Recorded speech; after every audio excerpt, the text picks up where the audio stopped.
Hello everyone, आपका एक बार फिर से वेलकम करते हैं आज के हमारे इस फ्रेश वीडियो पे। तो आज इस वीडियो के अंदर मैं आपके साथ डिस्कस करूंगा HDFC balance advantage fund diet plan growth के बारे में। इसमें हम लोग देखेंगे कि ये जो म्यूचुअल फंड है इसने पिछले 1 साल, 3 साल, 5 साल या फिर एनुअल रिटर्न क्या दिया है, आज के डेट में इसका एक NAV का प्राइस क्या है, ये कितने स्टार रेटिंग म्यूचुअल फंड है, इसमें मिनिमम SIP अमाउंट आप क्या लगा सकते हो, इसका फंड साइज क्या है। साथ ही साथ हम लोग डिस्कस करेंगे कि यदि आप इस म्यूचुअल फंड के अंदर कुछ इन्वेस्टमेंट करते हैं तो आने वाले 1 साल, 3 साल, 5 साल के अंदर क्या रिटर्न देखने को मिलेगा और इसके अंदर कौन कौन सा स्टॉक लिस्टेड है।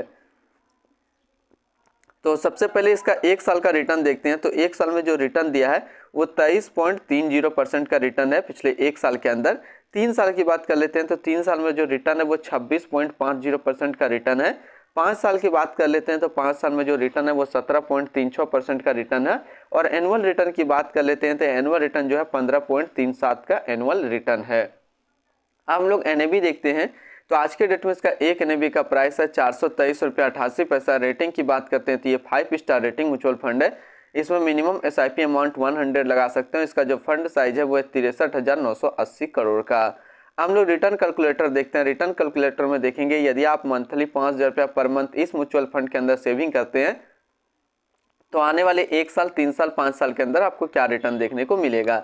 तो 1 साल में जो आपका पैसा जमा होगा वो जमा होगा 60,000 रुपया, आपको मिलेगा 67,953 रुपया। 3 साल की बात कर लेते हैं तो 3 साल में जो आपका पैसा जमा होगा वो जमा होगा 1,80,000 रुपया, आपको मिलेगा 2,47,018 रुपया। 5 साल की बात कर लेते हैं। 5 साल में जो आपका पैसा जमा होगा वो जमा होगा 3 लाख रुपया, आपको मिलेगा 5,07,330 रुपया। हम लोग होल्डिंग की बात कर लेते हैं तो इसके अंदर जो टोटल स्टॉक लिस्टेड है वो 132 स्टॉक लिस्टेड है, जिसमें से टॉप 10 पे हम लोग बात कर लेते हैं। तो टॉप 10 में पहला नाम आता है HDFC बैंक लिमिटेड, दूसरा कोल इंडिया लिमिटेड, तीसरा GOI, चौथा ICICI बैंक लिमिटेड, पांचवा स्टेट बैंक ऑफ इंडिया, छठा NTPC लिमिटेड, सातवां ITC लिमिटेड, आठवां इन्फोसिस लिमिटेड, नौवां है लार्सन एंड टर्बो लिमिटेड और 10वां GOI।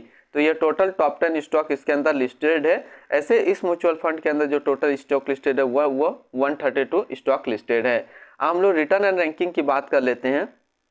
तो 1 साल में जो फंड रिटर्न है वो 23.3 का है, 3 साल में 26.5 का, 5 साल में 17.3 का और एनुअल 15.3 का है। वहीं पे कैटेगरी एवरेज में 1 साल में जो रिटर्न है वो 11.9 का है, 3 साल में 11.4 का, 5 साल में 10.6 का।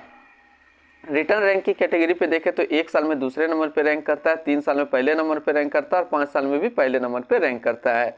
अब इसके आसपास यदि हम लोग सिमिलर फंड्स देखें तो कौन कौन सा इसके आसपास सिमिलर फंड्स है, वो है Tata balance advantage fund diet plan growth, एडिलवेशस balance advantage fund diet growth, ICICI Prudential balance advantage diet plan growth, Kotak balance advantage fund diet growth. तो इतने इसके आसपास इसके सिमिलर फंड्स हैं।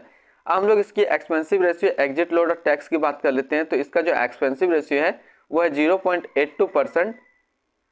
एग्जिट लोड की बात करें हम लोग इसकी, तो यदि आप इन्वेस्ट किया हुआ पैसा 15% से ज़्यादा निकाल लेते हैं 1 साल के अंदर तो 1% का एग्जिट लोड पड़ेगा।